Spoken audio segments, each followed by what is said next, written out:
Le plus fort du cyclone Bellal a touché notre île dans le courant de la matinée. De fortes précipitations et des rafales de vent à 170 km/h à Gilo et à plus de 200 km sur les hauteurs nord de l'île. Toutes les précautions sont prises, notamment pour protéger son habitation, comme ici, chez cet habitant de Saint-Pierre.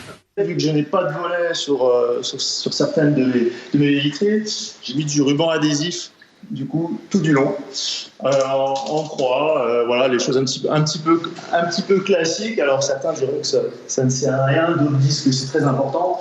Au moins, ça ne coûte rien. L'île est à ce moment-là en alerte violette.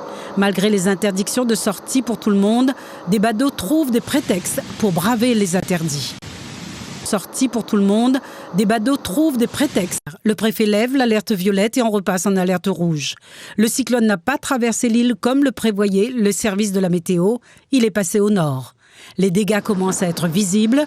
Chez certains agriculteurs, le constat est terrible, comme chez Christophe, producteur de melons aux Avirons et nouvellement installé. Il a perdu toute sa production.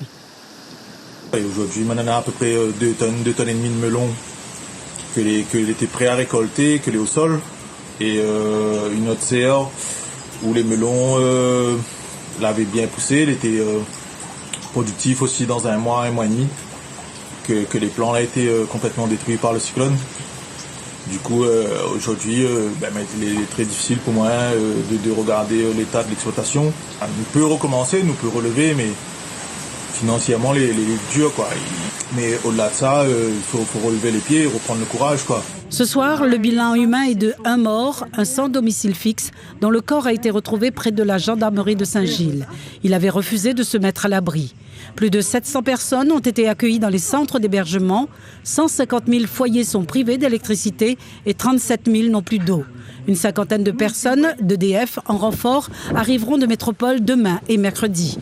Sur 1282 relais téléphoniques, 226 sont hors service.